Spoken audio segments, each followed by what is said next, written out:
এখন সময় ইষ্টে মন্ত্র, যে মন্ত্রটা এখান থেকে দয়াপরে তোমরা কানে আমি দেব, সেটা আগে বলেছি সকাল দেবে সন্ধ্যা জপ করবে।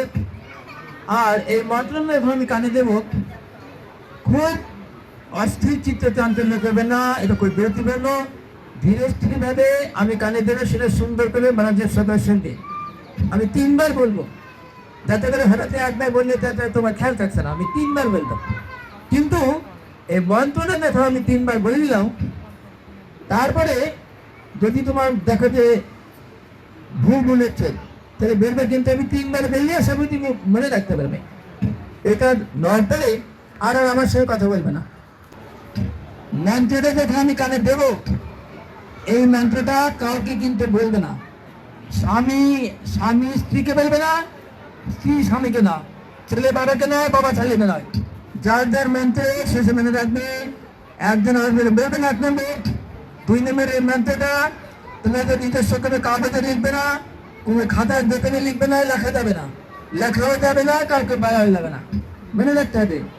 এই মন্ত্র না পড়ে তুমি মিলিগিলি জায়গায় এসে বসে আজকেই কিন্তু কাজটা করবে। মন্ত্র না পড়ে ইটাস্টে বিক্ষিপ্ত ঢেড়ি করবে না। এই তাদেরকে দাদা বলে বা নিশ্চয় সেটা কোনো একটা জায়গায় বসে কাছে কথা না বলে মানে জান্নাতের জব করবে। আজকে তারা মানে দেখে থেকে গেল, রাত সন্ধ্যা থেকে কিন্তু জব শুরু করবে। যাদের বাড়িতে মেনটেন আগে বেড়ে দিচ্ছি, হয়তো ঠাকুরের মেনটেন নাই, ঠাকুরের ফটো বসাতে হবে, তার জন্য কিন্তু মেনটেন থাকবে না। তুমি আজ থেকে এই মন্ত্রটা রাত সন্ধ্যা থেকে শুরু করবে। কি করবে? তোমাদের বাড়িতে ঠাকুর না থাকে, তুমি একটা বসার আসন করবে, আসনটা করে পূর্বমুখী অথবা উত্তরমুখী বসে তুমি মনে মনে চিন্তা করে দেখেন ঠাকুর আছে, বসে সন্ধ্যা থেকে তুমি জপ শুরু করে দেয়, দেরি নয়। তারপর ধীরে ধীরে 5 দিন 7 দিন এনে বসিয়ে তোমার সুন্দর করে ঠাকুর ঘরে বসে ঠাকুরকে বসে পূজা করবে সেই সব করে, কিন্তু মন্ত্র লিখবে না, এটা বেরোলে এবং